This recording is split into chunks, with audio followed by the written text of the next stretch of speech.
hear me? Okay. First of all, let me thank the Atlantic Council for such a splendid job of accommodating such an extraordinary audience.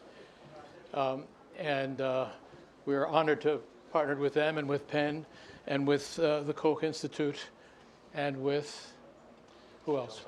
FPRI. SICE. Dan Hamilton, she's still here, right? Oh, sorry. My task is made all the more difficult by the fact that we have had such excellent panels so far, and they have gotten into the area of policy rather than diagnosis, although the discussion of sanctions, of course, was both policy and diagnosis. I'm going to try to approach, and I've had the pleasure of talking to each of our panelists in advance, I'm going to try to approach the moderator role a little bit differently. That is, some very quick rounds. One, an overview, a snapshot of what they feel should be done differently or the same in the next administration. Secondly, go into a very brief period of analysis of why, what are the driving factors. Thirdly, and the most important round, and I want to save plenty of time for that, is going to be, okay, what does the policy look like? Is it going to be something like containment?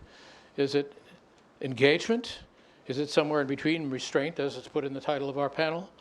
It's a tall mission, so a tall order, and therefore I'm going to spend very little time introducing the panel. You know their main their attributes are on the program, or their main affiliations, and now I probably have lost the important things that I want to say in addition to that. First of all, I'm going to go in in alphabetical order, and I'll ask you each to raise your hands when I say your name. Judy Ansley, in addition to her, above all, Assistant to the President, Deputy National Security Advisor, as you know from the program, but you also should know that she has extensive experience on Capitol Hill, where she rose to the level of Staff Director of the Senate Armed Services Committee. She now serves on the the board of the U.S. Institute of Peace. I'm saying these things to give you a little more perspective on where they come from, in terms of where their perspective is. Dr. Evelyn Farkas, if I'm pronouncing it properly, Evelyn. So she's a non-resident fellow of the Atlantic Council, but very importantly, until just a year ago, was Deputy Assistant Secretary of Defense for Russia, Ukraine, and Eurasia. And before that, she had a wide range of experience on security issues, not only, both with the U.S. military on Capitol Hill and in the think tank world. John Herbst is the director of the Eurasia Center. Let me repeat my thanks to you and to Alina for the extraordinary job you've done in setting this up, and your wonderful cooperation with us as the junior partners in the endeavor. And finally, John, I know him because we worked together at the State Department for a time, is one of the most distinguished career professionals of his generation on working not only on Russia, Sovietology, Russia, Eurasia, but also in the Middle East, all of which are highly relevant, of course, to our discussion today. Finally, Dr. William Ruger, Vice President of Research and Policy at the Charles Koch Institute, but as he points out, he's also Vice President for the foundation, the Charles Koch Foundation, so it's a very busy job. He's a veteran of the war in Afghanistan, very important to note, and he's had an extensive academic career in the areas that we're talking about. So I said I wanted to discuss organize the discussion in three phases. The overview. I'm going to ask each of you in probably inverse, if you promise to keep it less than 1 minute or 1 minute and 2 seconds, in inverse order. He warned us. He's very strict. Yes. To answer at the same time 2 questions. To what extent should the next American president change U.S.-Russia policy, or to what extent instead should it remain the same? And connected to that, in his first or her first 100 days, what specific actions or declarations should the new president make on some of the key issues, such as Syria, Ukraine, cyber attacks, economic, all the things we've already discussed? And then we'll go back to a second round of questions analyzing why. How do you justify it? Will, go ahead. So I could do that in 1 minute, no doubt. All right. Small questions. Go ahead. Time is running. So I do think there should be change, but I think we need to kind of step back from the particulars of Russia for a second and move to the question which should guide the particulars, which is what role should the United States play in the world, particularly in terms of our grand strategy. And to me, our grand strategy should focus on making America safer. That means we should have a defense capability second to none. But the policies we've been pursuing oftentimes go under the term primacy or liberal hegemonialism over the last 15 to 25 years, I just don't think have been working. So they're not a good guide for action ahead, nor should they be. So I think we need a more realist-centered approach to the world and to Russia that has a laser-like focus on America's safety and our vital national interests, that's more prudential about using the M of the dime that we just heard about, and a greater realization of the problem of unintended consequences and the ignoring of, and less ignoring of constraints. And I think that's been one of the problems with our approach to Russia, is that it hasn't been all that realistic. And so we need to ask some key questions about Russia, or that guide our Russia thinking. Before you ask questions, what does the president do in the first 100 days? That's your next question. But I think you should ask these questions, or she, right? You have to think through carefully what is required and possible as opposed to what is simply ideal. And too frankly, I think American leaders have talked about what should be that goal, that kind of cloud, kind of in the sky goal, as opposed to thinking like, what can actually be achieved? What's realistic? What are the constraints? How is the world going to get a vote, or the particular country? And I also think that we have to think about how our actions will be perceived and what those consequences will be. And I think NATO enlargement, to kind of hint where I'll go later, has been a prime example of ignoring some of those potential consequences. So in sum, the policies of the new president should be very different, if I understand correctly. Exactly. Okay. Evelyn? Okay. So first of all, I did think ahead about your question, but mainly in the Russia context, though I'm happy to pull up and talk about it more generally if we have time. I think we have to continue to deter Russia. That much is clear. But I think we need to do more to deter Russia. And I won't go into the details unless we have time in a second round. We will. Okay. So certainly that would include doing what we're doing in the NATO context. I think that has actually been sufficient to deter Russia, but we need to keep doing that and consider whether we need to do more. Probably the areas where we need to do more, and General Breedlove knows this very well, is in the air defense arena and also in the maritime arena. There's been a lot of emphasis on what we need to do on land. So continue to deter Russia, but more robustly. In the outside of NATO context, that means considering giving lethal, I mean, I'm an advocate not for just considering, but actually giving lethal defensive weapons to Ukraine, Georgia, and Moldova, those countries on the front line who have no NATO Article 5 guarantee, so the least we could do is give them those weapons. Secondly, I think we need to continue to leave the door open for cooperation with Russia. This is something General Breedlove mentioned as well. But let's be realistic. And I'm also very much a fan of the idea of being much more rational, realist, prudent in our policy. No more wishful thinking with regard to Russia. We can keep the door open. We can keep our hand extended in certain areas.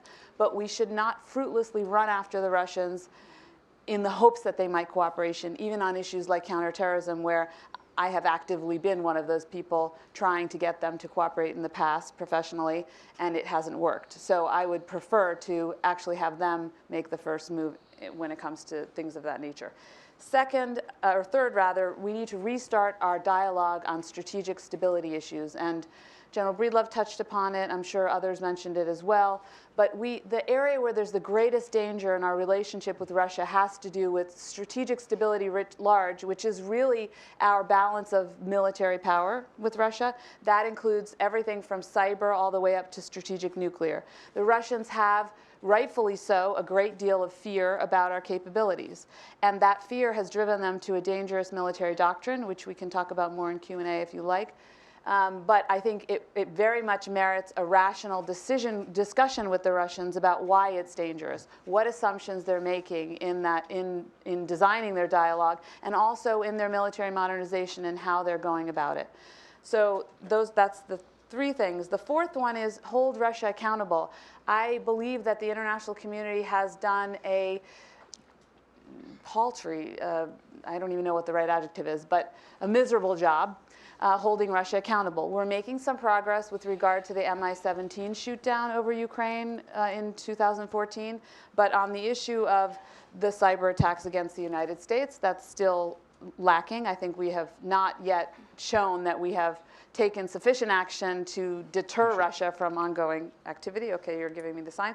Budapest Memorandum.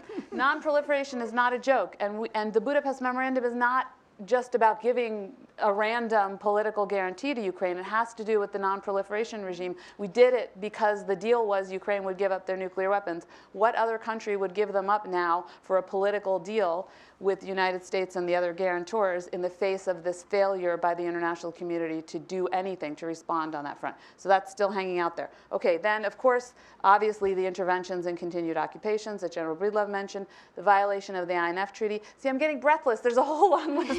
Okay, well then stop now. We'll go in second and third rounds. Well, Yeah. just if I could, because there's just about to be an exercise again with Russia and Belarus on the NATO border.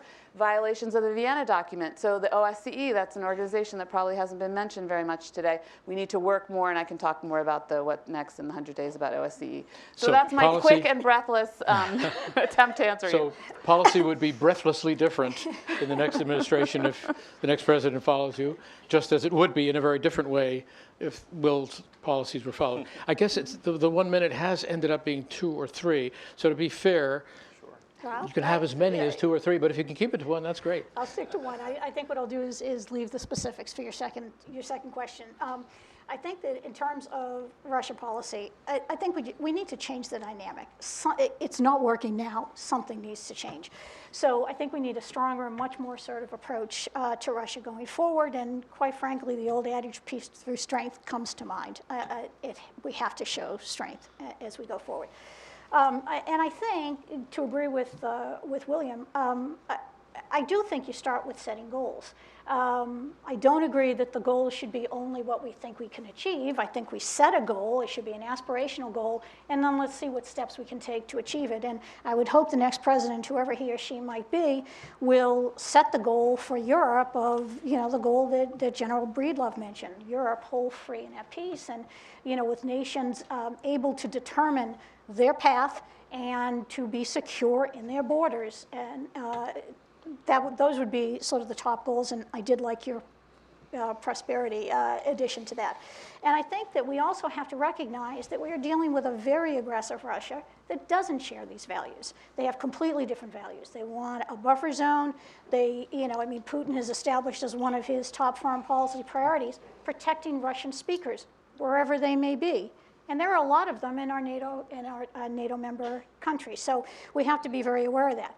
Now, this doesn't mean we break ties completely. This doesn't mean we don't engage at all. It just means we have to be very realistic as we set our policies going forward. And then just a couple of other general points. I think as we go forward with Russia, we have to make it very clear that there will be consequences for their actions and that we are willing to take those steps to show that there are consequences. NATO really has to get back to its original purpose. NATO has to be a deterrent force, given where we are in Europe today. Our nations need protection, and Article 5 is real. Hopefully it won't be challenged anytime soon. And I think we also, it's just an overall thing, the US really has to reestablish its leadership on the world stage. I think a little bit too much, rightly or wrongly, we are perceived as weak on the world stage, and we've done a little bit too much leading from behind. And I think that dynamic needs to change if we are to successfully engage with Putin. And I'll leave specifics to the next round. Thank you. Okay? I think you were under 3 good. minutes. Okay. Very good. We're back on We'll give schedule. you an extra minute later. John? Okay, I'll also start at a high level of abstraction. In the earlier sessions today, and in this one too already, we've talked about what are our interests? And I think any conversation has to begin with our interests. And it's really pretty simple. And so I apologize if what I'm saying is quite basic. The post-Cold War era, despite all the headlines about unpleasant news, has been the most prosperous and the most stable in world history. And the basis of that has been peace in Europe. The 2 greatest wars in world history began in Europe. And establishing NATO in 1940, or shortly after World War II, provided the basis for building a global stability system, and that was the path to global prosperity. Now, I'm telling you this because our interests are in maintaining that. That is the vital interest of every American. And right now, we have the world's second greatest military power with one of the world's largest economies, changing borders in Europe by force, so explicitly saying he wants to upend that security order. That is a vital threat to our interest. And part of the confusion in Washington and globally on this is because we had a president who claimed that the crisis in Europe was a regional crisis. He just didn't get it. Now, one of the reasons he didn't get it is because his predecessor had us engaging in the Middle East in ways that were beyond our capacity. And in that way, I'm sympathetic to some of the things that Bill said, that we can't do everything we might want to do. But we have a vital interest in stopping Putin in Europe. So I definitely think the next president should have a different policy than the current president. Also, this objective of ours, to deter Putin, to stop him in Ukraine, which is the current battleground, is very much within our capacity. We and the EU together have something like a GDP 17 times that of Russia. We remain by far the world's leading military power. We have the ability to stop Putin in Ukraine without involving American troops by using a combination of our economic power, our diplomatic power, and not our military men, but our military equipment. So what I would like to see the next president of the United States do is say explicitly, my job is to reaffirm the transatlantic relationship to Europe, strengthen NATO, help the EU to strengthen itself, which is also in American interest, and to stop a revanchist power in the Kremlin from upending this world. We do that, a simple statement like that will remove most of the power of Moscow's massive disinformation campaign.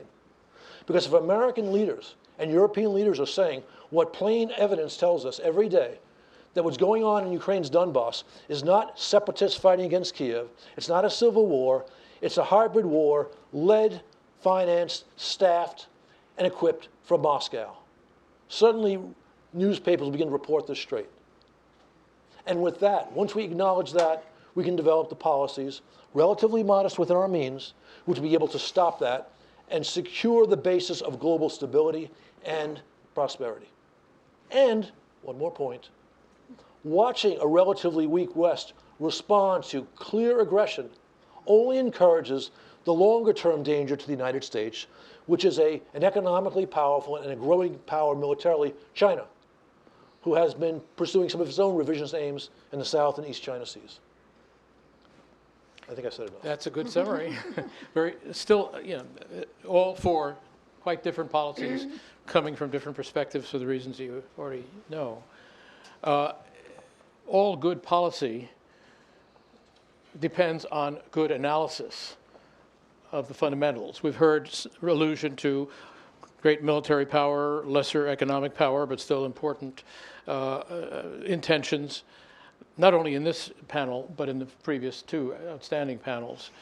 So, but I do want to dwell, before we go, I ask you to go into more specifics about exactly how the policy should be, whether it's more robust containment, whether it's the other titles that we were given for this panel. I do want to go into the analysis by asking basically three questions simultaneously, but they all are deeply interrelated.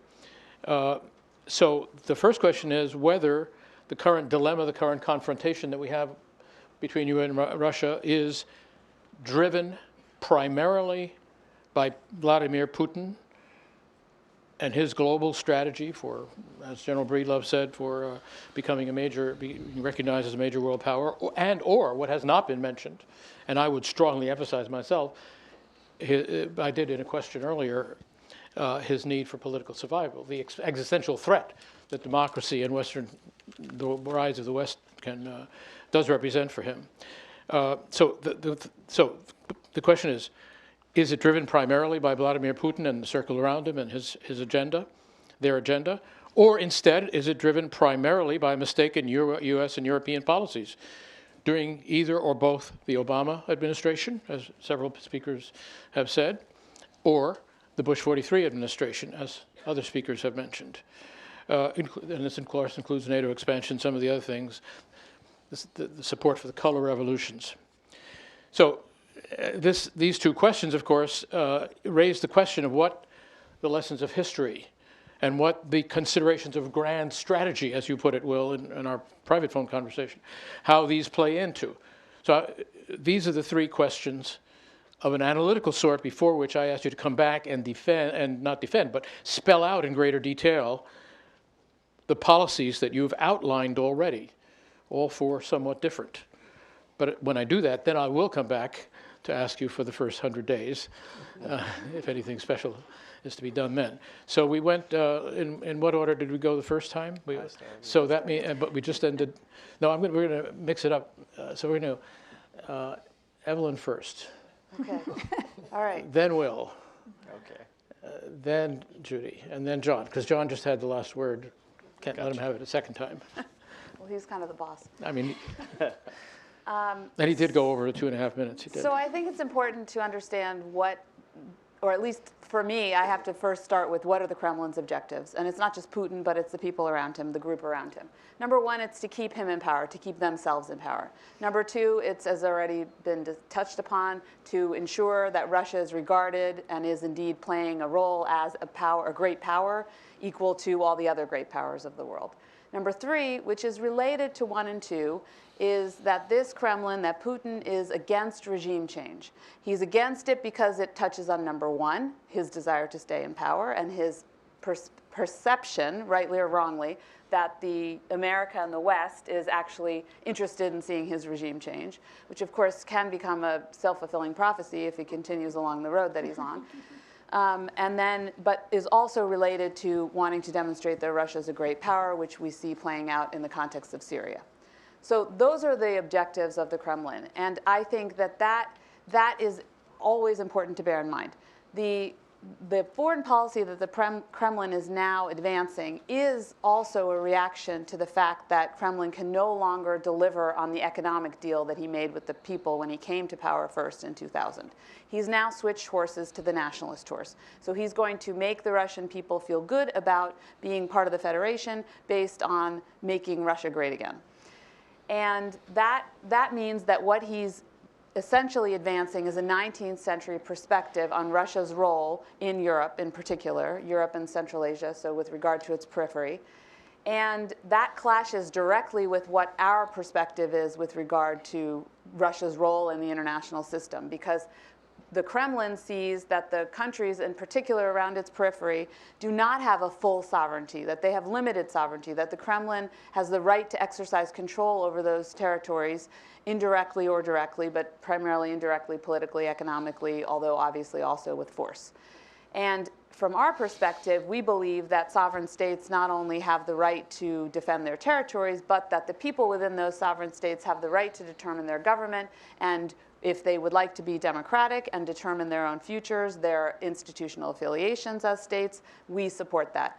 That is a value that we hold dear and runs into direct conflict with the Kremlin. So I think that's at the root of what's going on, and I'll stop there.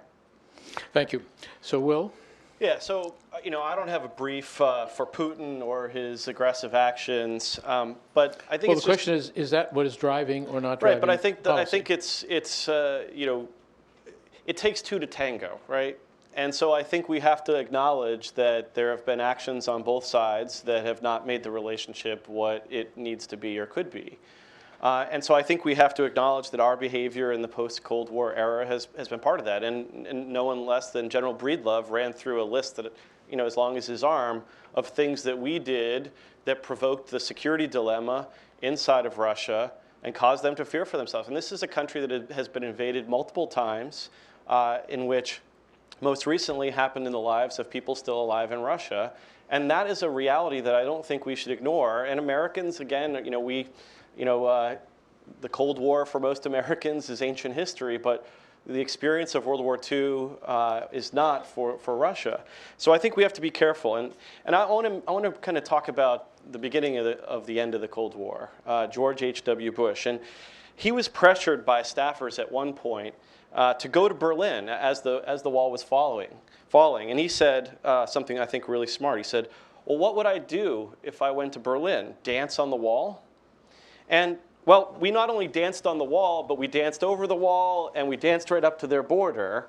And I think we need to kind of go back to that kind of wisdom of HW, which is to kind of understand how these engagements, how these even choices by other states are going to affect us, and to really try to calibrate, or affect them, and to try to calibrate properly so that we are focused on achieving things that are positive. And I think there are positive ways to heal the relationship, and that would be good for both of us. But again, I mean, so this idea, for example, Evelyn talked about, well, letting other countries choose their institutional affiliations. Well, that sounds great, and I think that's a good ideal. But that doesn't, that we get to also choose our affiliations. And so, for example, with Ukraine or Georgia or other countries that might want to join NATO, we have to ask the question, is that actually good for our safety? And it's not a club that has open membership. It's a club that the club should decide who gets to be in. And we should think again about what might be the consequences of Okay, so entering. this is policy. Don't expand NATO. Okay. But we're still in the analytical stage. So John, on the question, is it primarily Putin-driven? Is it primarily mistakes of the U.S. and the perspective of history, the causality of the present dilemma and the underlying factors before you can make policy? I would recommend to everyone in this room to read The End of Empire by the Harvard historian Serhiy Plokhy, a book about the last year or two of the Soviet Union. The reason why I recall it now is that in talks between Russians and Ukrainians in late 1990, early 1991, you hear the most liberal Russians we've seen in the past generation, or two generations, or for that matter, centuries.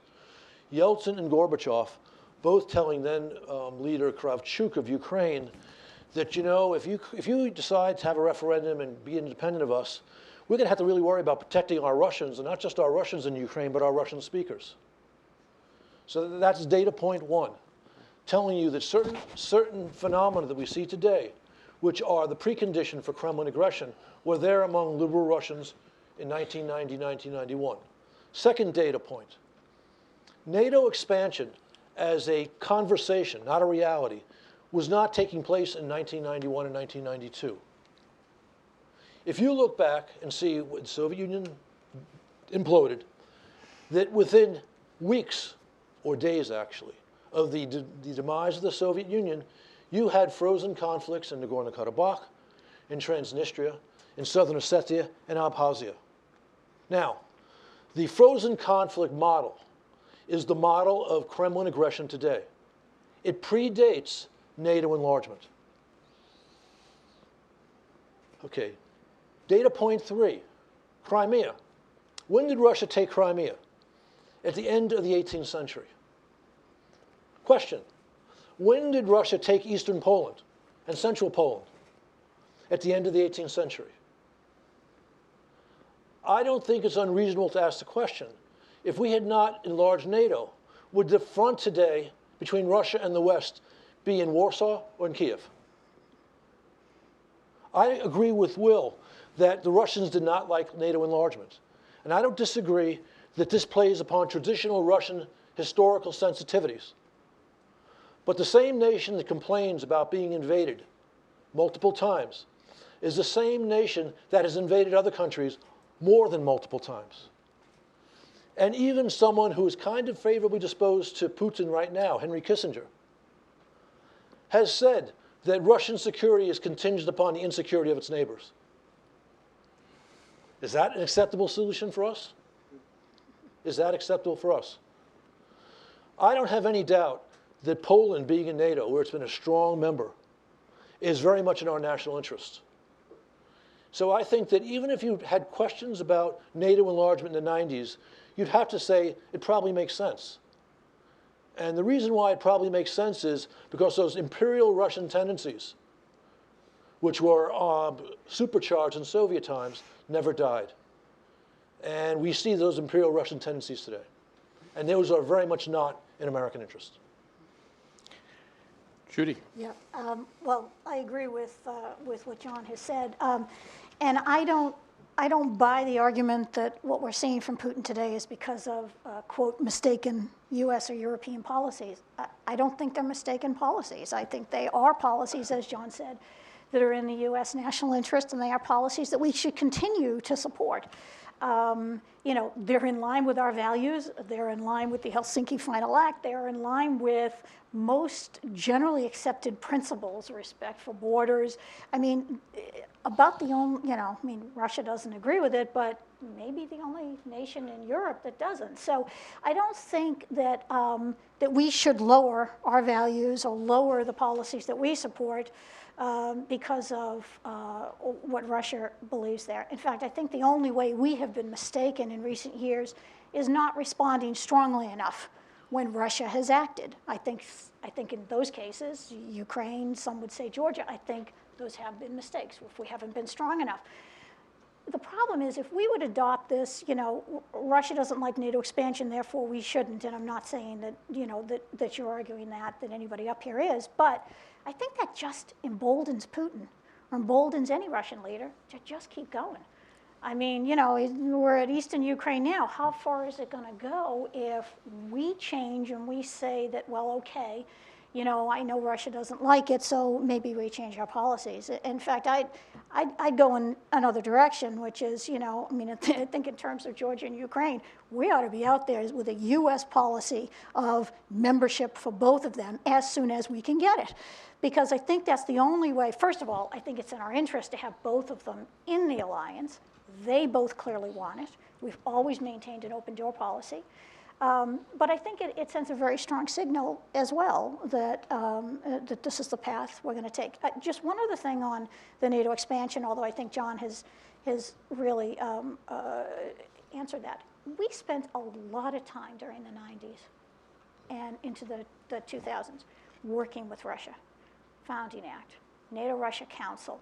I mean, we have gone over and above what we should have had to do to try to make it clear. I mean, I remember discussion in the 90s about Russia becoming a member of NATO. I mean, we have in so many ways shown that they should not consider it a threat. Now, we can't change their perceptions, but we didn't ignore it. You know, we took it seriously and we tried to bring them along. I mean, it clearly didn't work, but I don't think that means we should change our policies. Thank you, Judy. Just as a footnote on history, since we agreed to factor in history longer term, remember that when NATO, right after the Iron Curtain fell and after Russia became the Russian Federation rather than the Soviet Union, we offered a special relationship to Russia with NATO, and they accepted it. And there were some significant actual substantive exchanges in the 1990s. But my role is not primarily that of historian or commentator. No, sorry. I have to get an administrative point here. For those who already don't know, this panel, since we started 15 minutes late, is now scheduled to go until 2:30. Will have to leave at 2:20. The rest of us will be here at 2:30. I'm saying that because I am reserving 30 minutes for the audience comments and discussion, probably starting with General Breedlove and commentary. So, all right. So now the third round is, and you've already all alluded to your policies, but in the framework of engagement versus restraint versus containment. I'd like you to spell out a little bit more, and I also, especially those who have a congressional background, also to ask the question, okay, what kind of policies would the Congress sustain and agree to? But the key questions are, please, so those of you who advocate, everybody advocates renewed engagement in the sense that General Breedlove put it out. I think, you know, if we can find areas of common interest where we can get a good deal, of course. But that's an obvious apple pie in motherhood. But renewed. So if you advocate, well, I think I'm addressing this to you because either you're advocating renewed engagement based on the analysis you've said, or just advocating restraint. But in either case, what do you want to see? Would you expect to see from the Russian side as a response, a positive response, or showing that the policy is working? In what area should the U.S. pull back from the wrong things that it's done in the past? And if so, would that be seen as a sign of weakness, or how could we avoid its being seen that way? And finally, let me stop right there. Let me Yeah, ask, I'm glad you talked about engagement and restraint not being mutually exclusive, because they're not. I mean, I think we should be restrained in some areas to make sure that we aren't actually creating self-fulfilling prophecies for the kind of in a different direction. But I also think that we should be engaged. We should find areas of mutual interest to start to build some of that relationship back, including, say, counterterrorism, counterproliferation efforts, on trying to kind of to maintain stability that ultimately I think is in both of our interests in the long run. So I think we should do that, and we ought to find ways. And the general talked about different kind of lower level discussions. I think those are helpful and fruitful. I also think that we need to kind of stop talking about Russia as the way we do as a potential superpower. I mean, we don't need to rub it in the nose that they're not anymore, but I think we should probably stop telling the American public that this is, the Cold War again. This is a country that has a fraction of the military power of the United States, right? They spend about $66 billion. The United States spends about $600 billion. I mean, the population of Russia is a lot smaller than the United States and Europe combined. Our wealthy allies in Europe are far superior in terms of their economic capability than Russia. So it doesn't mean that there aren't dangers. I don't want to sound unrealistic given my plea for realism, but we have to put it in a proper context. And that means there are opportunities because they also have to acknowledge our interests in that region. And when John talked about old Europe and then the first wave of expansion and the next wave, right? I think we can be pretty clear about where our vital interests do stand in regards to those current allies versus the issue of expanding further. Okay. Now, these are generalities. I'd like you to be specific, as we discussed on the phone and as you have in the... Sure. All the printed questions, by the way, we agreed on and sent around in advance. So you've had time to think about it. So what specifically, what pullback, what other specific actions would you have the next president take? What would you expect of the Russian side specifically, not the generalities? What would you expect specifically? I mean, I would quietly and diplomatically, but surely take off the table the notion of expanding NATO to include Georgia. That would be seen as a unilateral concession, would it not? Well, how it happens, I think, is it's a two-barreled question. The second shot of the shotgun is, how would it be seen in Moscow? Would it be seen as weakness? How would you make it seen as a positive? Look, I think America is a great country. It's strong. It should be confident about itself. It shouldn't have to worry. It should say, look, we're powerful. We're the most powerful country in the world. We have nuclear weapons. We have the world's strongest military. We have the world's strongest economy. Our European allies are part of that.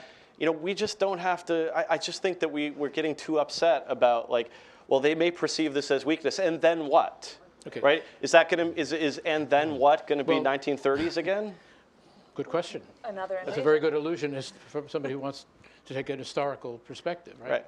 That's what some people think the Munich Agreement was, actually. Right, but not everything is Munich, and I think we have a tendency in the foreign policy community to think that any act like this is going to, right? No. And it's not really. Okay. No, I think the outlines of your if I'm correct, you're confirming that a combination of restraint and engagement would be a better policy for us, yes. Right? I think the other three panelists all advocate and have already spelled out in some detail a policy of containment. Now, which of you would like to add further, either to your description of that policy and justification of it, or to the refutation of the opposite approach? We've heard it not only now, but in some of the earlier panels, we heard considerable, and I'd be happy to have you come back to your sanctions removal, et cetera. But so who'd like to speak next? Evelyn?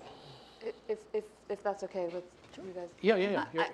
I really want to respond to that because, yes, of course, we should not overblow Russia's economic power, its political power. Russia has no real allies, et cetera. I mean, there's a whole list of things we can list as their weaknesses. But the reality is they are a nuclear power. They do have a lot. They can do a lot of damage. They're doing a lot of damage to us internally in reducing the confidence in our electoral system, and of course everything we've already talked about that they're doing in the international context. To say nothing of, I don't even think we've talked about the abomination of what's happening in Syria, the human rights violations, and I'm sorry I didn't list that on the accountability list because that is just despicable. So I think that you're right that we shouldn't overemphasize what Russia's about. But the problem is, in part, those of us who follow Russia recently have been pushed into this because there was a real interest in kind of dismissing Russia and saying, well, they're a small regional power. We don't need to worry about them. And General Breedlove, myself, others in the government who wanted not only our colleagues, but the rest of our country to be aware of what the risks were and what the objectives were of this country, which is not behaving as a status quo power. We felt we needed to spell it out very clearly. And as many people have already mentioned, it's not just about Russia. I worry very much, I was in Japan this summer, I worry very much about what the Chinese are deriving as lessons from our failure to deter Russia. It's about the international order. So I think the first thing the president has to do is come in and say, okay, I support the international order. The United States is a status quo power. We may have differences with countries about how we implement the rules. There are problems with interventions. Humanitarian interventions are being lumped together with other interventions. Let's have a discussion with the Russians about that. But I think we need to be very clear what the rules of the road are and spell that out clearly from day one. And then there's a whole host of policies that I would advocate with regard to Syria in particular and Ukraine and other scenarios. Okay, Yeah. please. If I could just Please, go ahead. pick up on this, because I agree with what Evelyn has said. And I think in some ways, in terms of the specifics, I think our engagement with, or not our engagement, wrong word, that our interaction, thank you, John, with Russia almost starts with Syria. I mean, we've got a lot of issues we're dealing with on the European front, and I'll get to those, but I mean, this is where they are really stepping way outside. We allowed a vacuum to be created, in my mind. They stepped in. I think we need to figure out our Syria policy. I agree with you on that. And I think we need to figure out, first of all, stop the discussions in Geneva because it just makes us look weak. Figure out what it is we want. Do we get back to Assad must go? Obviously there's a humanitarian crisis that we have to deal with.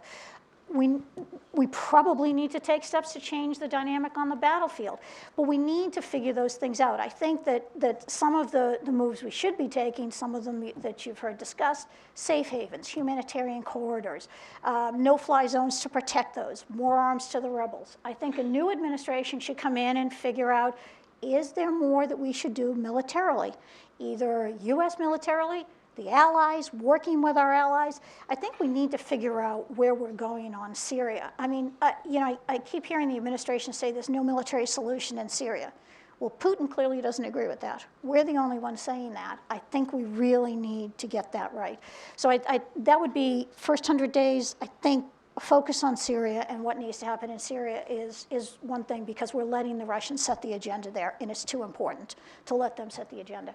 And on Ukraine, I think Ukraine, Georgia, Moldova, kind of all in the same. But on Ukraine specifically, if the Russians and the separatists do not implement Minsk, we should not only increase sanctions, we should be providing arms to the Ukrainian government.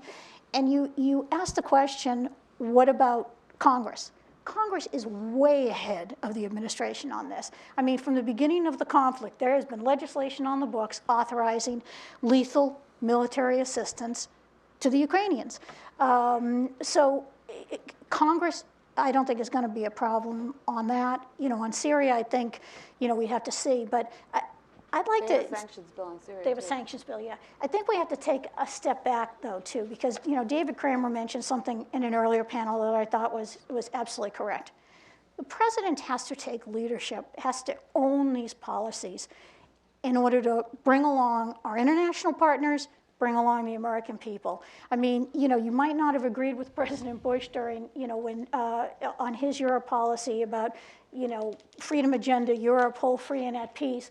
But, you know, when we went to the Bucharest summit, there was not a doubt in any leader's mind that map for Georgia and Ukraine was a presidential priority, which is really the only reason that we got the language that we got in that communique that they will be member nations sometime. President has to own these issues in order to bring others along. So those would just be Okay, now we have a several conflict things. between John having the last word, but also being the one who, with Alina, laid down the groundwork of leaving 30 minutes. So do you have some comments before we open to the questions? If you want, I'll cede my comments, or I'll speak. Your decision, you're the host. Okay, all right, I'll speak. First 100 days. One, the president has to state publicly our interest in the global order and the transatlantic relationship in strengthening NATO and the EU. Two, he or she should re-endorse the Warsaw Summit decision on increasing our military capabilities in the Baltic states, Romania, and Poland, and perhaps increasing them. Three, make clear that the war in there's a war in Eastern Ukraine, not a civil war, and the United States is going to provide support for Ukraine in all ways possible. We will announce our introduction of new sanctions and our intention to work with the Europeans on new sanctions. We will provide defensive military lethal weapons to Ukrainians, but we will not announce it. That will be done clandestinely and let the Russians discover it on the battlefield. We begin, Syria. Syria is a place where I might not agree with Judy, because I don't think we have any options in Syria that are acceptable. The opposition people we support cannot win. But funnily, we are enabling Putin to look good in Syria for two reasons. One is what everyone talks about. We let him act and we don't act. What I would do if I were president of the United States is every time he hits our guys, we would hit Assad's guys. And we do that with standoff missiles so that there's no danger of a US-Russian conflict. But we have been very effective going after ISIS. And our effectiveness going after ISIS has enabled Assad, with Russian support, to make gains on the road to Aleppo. So there's a kind of an interesting paradox here. And if you want to know more about that, I did a piece for Real Clear World on Monday. You can take a look. Finally, I agree we should also engage a dialogue with Russia on strategic weapons, and also, very, very important, deconfliction of encounters of our warplanes and our ships and our planes, which could lead to actual death and then a real confrontation. Thank you.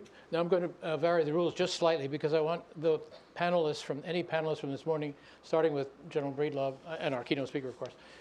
If you have a 1-minute comment, please raise your hands and I'll recognize you. Microphones. General Breedlove here up front.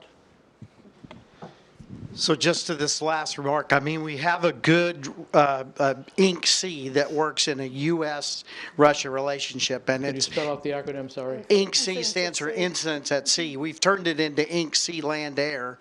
We do all of them. What would really be good is if we could develop the same paradigm with NATO and Russia. There had been pushback from Russia about that for a while. They were only to deal with the U.S. And I think now they're more open to maybe doing this with NATO. That would be a great first step, an Inc. whatever there. And Will, I may have misheard you. If I heard you correctly, or misheard, forgive me. I'm not a fan of we're America, we don't have to sort of, get excited. I think that our inaction in a couple of places, especially as it relates to Crimea and Donbass, have bought us some problems. And I think that the people of Donetsk and Lugansk might have a different opinion of how things went with them, Yeah, I mean, I'm sure that those people have opinions about whether the United States should have done more for them. I get it. If I were them, I would want it too. In fact, if this is in all history, someone would love to have someone else come ride to their rescue. The question for me is do I want to potentially increase conflict between the United States and the Soviet Union for something that is peripheral to U.S. interests? Sorry, Russia, right? All this talk about all this Cold War mentality to my right has got me. Yeah, but I want to avoid going there. What I say is do we want to have conflict between, the United States and Russia that leads to problems that potentially will drag us in or draw us into it? Because if I'm from Des Moines, or if I'm from from Houston, if I'm from New Orleans, if I'm from Seattle, I don't see how any of these places being in, out, under, over the Russians actually makes them any safer. I mean, and we have to draw lines in the world because we can't police everything and provide results everywhere. That doesn't mean we can't be a leader in the world, but I think we have to draw lines between vital and peripheral interests. Quick 30-second response. No, he got it. He made my response right at the end. I don't think we're in disagreement. I just think that we have to be a part of leading. And when we don't be a part of leading, we get a lot of chaos. And so. Okay, any other panelists first? No? Mitchell Arnstein in the middle aisle there. So excuse me if I'm slightly confused, but it sounds like a lot of this advice is advice to Hillary Clinton and not advice to Donald Trump, who's announced that he wishes to have a summit meeting with Putin to arrange a better agreement, kind of on cooperation, et cetera. Am I hearing this wrong? I mean, is this more advice to Hillary Clinton, or is this also, are you saying that this is the same advice you would give also to Donald Trump? I mean, I would have thought, when we're there in Moscow, sort of palling around this meeting that he's planning to have, is this the kind of stuff that's realistically going to be listened to, or you want him to be Would the hearing? national interest of the United States be any different, whoever is president? You might have to couch it differently to persuade one candidate versus the other, but I thought that's what we were talking about. What should be the U.S., what should the next president, whoever he or she is, what should it be? What's in our long-term strategic national interest? But that's my view. Yeah. Any other panelists want to address I would that? just say, if it was President Trump, I would put in something about building a Trump Tower in St. Petersburg. Any other comments on? General Breedlove, he's somebody who goes and meets with both sides of the aisle, and Yeah. I don't think he changes what he says. Use the same set of speaking points with both sides of the aisle. I think the message needs to be delivered to both sides. Absolutely. Okay, other questions? Yes, please. Up here, up front. And others, raise your hand so we'll know the next. 1, 2.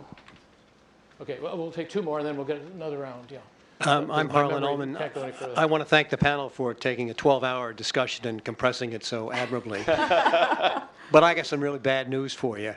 The first 100 days, the president is going to have to be forming an administration, going to be more concerned with economic policies, probably appointing a Supreme Court judge and probably a new director of the FBI, and could be dealing with all sorts of legal issues. So the likelihood is that they will form a study group which will take months to come out about Russia. I hate to say that, but I suspect. You should listen to us. I understand. Or she. My question is this, however. Donald Trump has demeaned NATO, saying it's obsolete, and now says they're just freeloaders. And Hillary Clinton was the author of the strategic pivot to Asia. What incentives do you think, or disincentives, can we provide to Mr. Putin to change, as General Breedlove says, his behavior? I've heard a lot about ideas, but nothing about what actions and incentives can we have to change, or at least get Russia to do things that we would like them to do and to stop doing things that we don't. Thank you. We're going to collect 3 questions. Please stand up and identify yourself.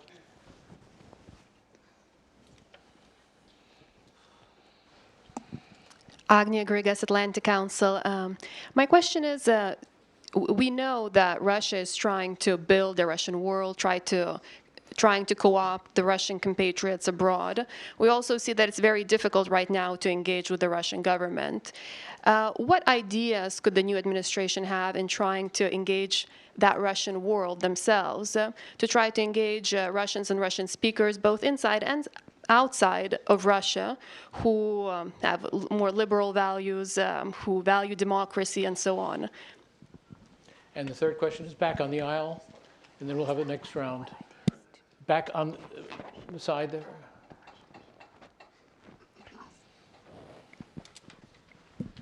Hi, my name is Dmitry Preobrazhensky. Thank you. Very interesting and informative discussion. My question kind of piggybacks off the last question. So this morning I had an interesting random conversation with a girl from Moscow who was here visiting, and I asked her what was going on in Moscow, and she said nothing good. And then her next line was that Putin is the greatest president Russia could potentially have because he is keeping Russia from being put on its knees by the United States of America. But this is having a huge price on the people domestically, economically. So, and she obviously felt that the United States was not only against Putin, but was also against Russia and against all Russians. So my question is, what if the next president in the first 100 days, I'm just thinking outside the box, if he gathered 20 successful entrepreneurs and asked them to go to Moscow and to help with small business development in Moscow, would you approve of something like this, or would you think it's appeasement to President Putin, just to kind of show the Russian people that we're with them? And my other quick question is, speaking of the post-1945 order, what do you think can be done to strengthen the United Nations and international law? Because I haven't heard the United Nations mentioned today. Thank you. Well, those are tall orders. Who wants to take a stab at each of the questions? Could I ask a clarifying question? Did you say incentives to Russia or incentives to Trump to change? To Putin? Yeah, incentive to Putin. Yeah, the questions are incentive to Putin, Yeah, okay. democracy Yeah. in the equation, Right. and then specific ideas to change the balance with Putin, with Moscow. I'll give a stab at the first one. I think the incentives to Putin are negative incentives. I think there are costs. If you go with any type of incentive, and I can't even think what it might be, I don't know, maybe one of my panelists, fellow panelists can come up with it, but I think it'll be seen as weakness because there's no change in behavior. As General Breedlove says, it starts with behavior. If there is no change in behavior and you're giving him an incentive, he'll pocket that and we'll go on to the next one. I'm not sure if the dynamic works with somebody like Putin. I think a negative, ratchet up sanctions, give arms to the Ukrainians, do whatever in Syria, whether it's safe havens, no-fly zones, whatever it might be. Those are incentives in a Incentive way, doesn't but mean they're concession. disincentives. Incentive It can doesn't mean yeah. using leverage, using pressure. Yeah, doing to that. do it. I mean, in Yeah. that sense, I would take it that way. But let me. Evelyn? Yeah, I mean, I would agree with Judy that the incentives are, we will relax sanctions, we will eliminate sanctions if you do X, Y, or Z. Putin himself has a nice conditionality for coming back into the nuclear disposition agreement with us, so we can take the same approach. If you come back into that agreement, for example, we will do these things. We won't do the things that he has on his list, though, because they run up against our values. I think on the issue of engaging the Russian people, that is a real predicament because the propaganda machine in Russia is so strong that the message that woman gave is pretty much what the government wants her to take away, that it's a mess in Russia, I guess, economically, because of the West, which is not actually the case. The sanctions that we developed when I was in the government were targeted at Putin cronies, quote unquote, and they were not targeted at the Russian people. But the problem, or the good fortune, was that they coincided with the fall in oil prices, so it looked like the sanctions affected the Russian people. The other problem, though, and this is the big problem why this delegation wouldn't work, this business delegation idea wouldn't work, is that the biggest problem that Russia has is the structure of their economy, which isn't going to change because that is what ensures that Putin and his cronies stay in power. Until you can change it and make it a truly normal, non-corrupt economy, I don't know how we can get business people to go there and do serious business, aside from the ones that are already working there in the extractive industries and other industries like that, where the Russian state will guarantee more or less, but not always, their investment. So the lack of rule of law, the lack of protection for international business in Russia is the biggest problem with your proposal. I do, however, think that dangling those ideas out in front of the Russians while we're taking the harder actions is not a bad idea, because at some point, some Russian leader in the Kremlin is going to have to turn around and cooperate with us and Europe, because the reality is that the future for Russia lies in Europe, and that the pivot to Asia is real, except that what was left out is that we pivot with our friends and partners economically and politically, not militarily necessarily, because hopefully we can avoid that,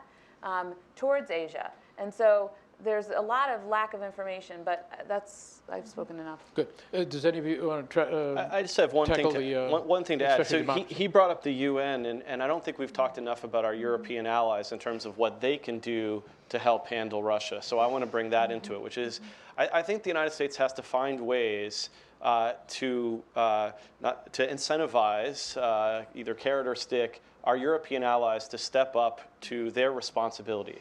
They are not meeting their responsibilities as part of this alliance, and we need greater burden sharing.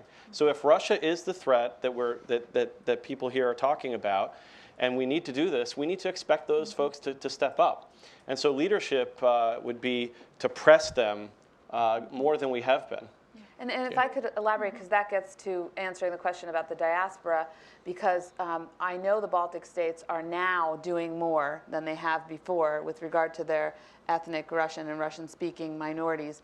But that is the kind of thing that we can do, and we can persuade them to do more to address the real grievances that Russian speakers and ethnic Russians have. Mm-hmm. On this round of questions, do you have anything to add, John? I would just add on the Russian world piece, we're doing a little bit, but we could do more in terms of building up information programming for television and radio in Russian language, which would attract them to our side of the information sphere. Yeah, the propaganda war is completely lopsided now. Okay, so first question here, the second question there. Is there a third? Let's forget our hostess. You've done all this much work, you can ask a question. Okay, so 1, 2, 3, and then we'll go another round after that. Hi, my name is Jack Krapansky. I'm unaffiliated. My question is, can the members of the panel offer some positive suggestions to the next administration for how to deconflict our legitimate democracy promotion initiatives with what Russia perceives as its, quote, legitimate security interests? Or is that even possible and we should just acknowledge that it's going to be conflict and the only question is how will the conflict unfold? The second question is on the aisle, the middle aisle. David Colton, actually piggyback on that comment. Henry Kissinger once remarked that national power is means times will. And American will, it seems, is fractured because of what we've seen here today on the panel, which was that we still are caught in relitigating 2002, 2003 with the professional wrestling notion that it's realism versus the neocons of 2002. I'd like to ask my question based on what Ambassador Herbst and Ellen had mentioned, which is, isn't the larger macro question that we're facing now an international challenge to liberal democracy and an anti-liberal democratic authoritarian push that we see in France with Le Pen, that we see with Orban in Hungary, that we see in the UK with the Brexit vote, that we see here in the United States and elsewhere? My question is, for the first 100 days of a president, how can we articulate, how can a president articulate that support for liberal international democracy is not 2002, is not 2003, not to Will's concerns about overextension in that kind of emotional things, but what Bob Osgood said, who was a founding member at SAIS, Johns Hopkins SAIS, a dean at SAIS, where he said in 1954 that America must recognize and reconcile national interest with idealism. That is national power. That is means times will. And I'm interested in what the ambassador and Ellen and the rest of the panel have to say. Thank you. And the third question, back there on the left. Thank you. Dominic Togstoff from the Heinrich Böll Foundation. Identify yourself a little louder. Dominic Togstoff from the Heinrich Böll Foundation. I have a quick question on arming Ukraine and the implications for transatlantic relations. Yeah, I mean, arming Ukraine either on an official way or unofficial way, but what do you think that will do to transatlantic relations? I mean, we know that the Europeans are not really completely united on that question, how to deal with that. But right now, there's more or less a consensus in Europe. We don't want to sort of arm Ukraine. And you said also transatlantic relations are also a priority. So how do you bring this together? Is there not a contradiction involved? Thanks. So I had promised Anya a word for all her work Alina. at this conference. Does Alina. somebody have a microphone near here? Alina, I'm sorry, Alina. That's it, Anya. Yeah. We know you're nervous, Adrian. I'm not nervous, but we're running out of time. In any case, yes, not all Slavic people are named Anna. Anyways, so thank you for this discussion. Right. Just to be a bit of a, I guess, contrarian here, and to go back to the sanctions question, this is something that all of you have discussed as a policy tool, right? And we talked about in the previous panel. The one argument is that our sanctions policy has had the unintended consequence of pushing Russia further towards China, right? So Russia has also gone through a self-identified pivot east, right? That pivot has not been that successful because Chinese banks, don't bankroll like Goldman Sachs. And so they haven't received the kind of credit I think that they were looking for in light of lack of access to Western credit loans. But my question to you is, what are the unintended consequences of increasing and ratcheting up sanctions then? Are we going to see more of this alliance between Russia and China? And then as a consequence of that, how will that affect our policies and our national interests, right? And my last question, which actually is from Mr. Japivsky and to my left, is realistically, what kind of deal can you actually get with Russia, given all the tools we've talked about, sanctions, strengthening the eastern flank of NATO, all of these things? What kind of deal would you all want to see? Okay, who wants to speak first? Yeah, unfortunately, I have to take off because I have a train to make. But I would just say those are exactly the kind of questions that I think we need to ask. Because if you just say like, hey, we need to arm the Ukrainians, we need to push the Russians in Syria and exert leadership in all these other places and expand NATO and really stick it to them, doesn't that provoke actually the kind of balancing behavior we've expected in world history since Thucydides? And with that, I will say goodbye. Thank you, Will, very much. And thank you to the Koch Institute's support of this conference. Why don't we go in direct order? So, Okay, I think on the question about democracy and the Kissinger quote, as you would imagine, I agree. So I don't really feel the need to elaborate too much on that. I believe that the next president should speak clearly, and that will get us pretty far towards the will. And that actually leads me to answer the second question about arming Ukraine, because I believe that in Europe there is, as you said, no consensus, but if anything, kind of a going along with the current status quo situation with regard to our support to Ukraine. But I think if a new American president came in and articulated a new, more robust policy of support for Ukraine, and not just Ukraine, but the other countries we mentioned before, that our allies in Europe would follow suit and come along with us. And frankly speaking, some of the Europeans are more ahead. Obviously, the ones in NATO who are frontline states are more, possibly more ahead than we are. So I think on the sanctions, I agree that that is a danger, and on the realistic deal, I think we're going to see kind of a standstill, but we have to be strong so that Russia doesn't take more territory, take more liberties, and feel emboldened to, try to prevail over its neighbors and in the international arena. I don't know whether with this current regime in the Kremlin we can change their mind, but the best we can do is try. This is why I think things like the Iran deal, the agreed framework with North Korea, they're good because they buy you time. So whatever we can do to buy time until there's some other change is the least we can do. I just comment just a little bit on the Ukrainian thing, and really I agree with Evelyn on this. Yes, there's a split in Europe about arming the Ukrainians, but I think I'd go back to the leadership issue. I think the U.S. really hasn't articulated our policy very well. To the extent we have, there's clearly ambivalence or opposition on the part of the administration to providing weapons to Ukraine. In that type of situation, I don't see the Europeans stepping forward and doing it. I think if we were to do it, if a new president came in and it is now the policy of the United States to arm Ukraine, obviously it wouldn't be done without consultation with the allies. But I think there might be more of a willingness, even if it's not at 28, but maybe more of a willingness with some who are willing to, coalition of the willing. They might be more willing to do that. And I don't think that's in conflict with, an emphasis on good transatlantic relations. I think in some ways it supports it, because anything we can do to get more peace on the border, obviously, in those areas, would improve transatlantic relations. So I think new president, new policies, I think a lot of things might be possible in Europe, but it will take presidential engagement to get some of this done.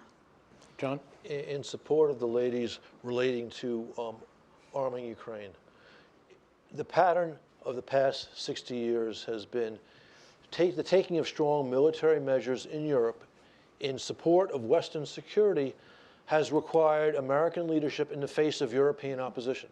Anyone familiar with the INF, the deployment of intermediate range nuclear missiles in Europe in the early and mid 80s knows this exactly, and it came out just fine.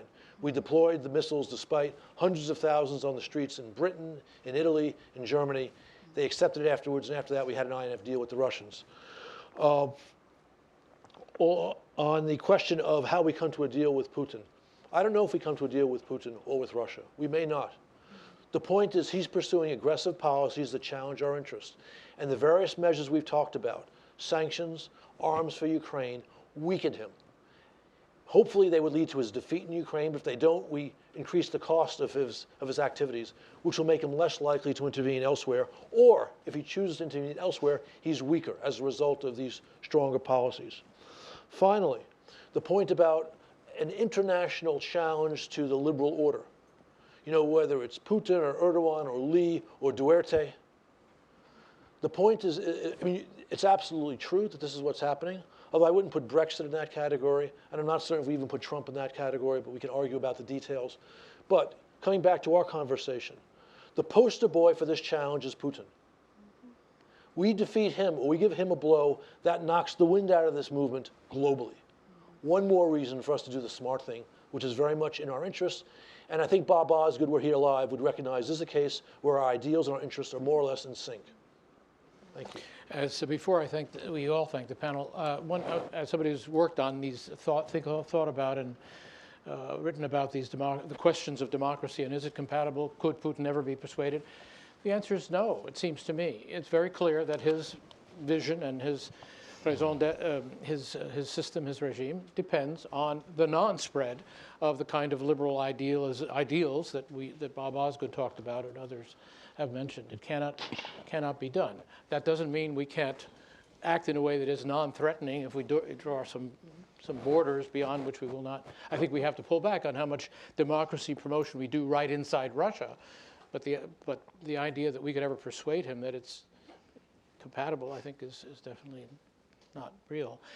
I would like to start by thanking, before I thank the panel, all of the wonderful staff of the Atlantic Council and my deputy, Maya, if you will stand up for a second, because I think you worked every bit as hard today, and maybe others of them I haven't from the other sponsoring organizations.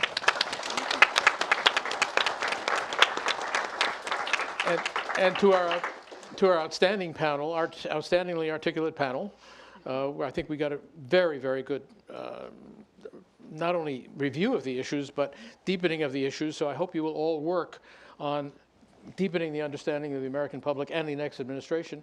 This conference, we will produce a conference report or a summary that will be sent around, we'll hopefully send it around to all of you. This is to be continued, and we thank you all for your extraordinarily active engagement and endurance lasting all this day. Thank you very much, and thank you to the panel. Thank you.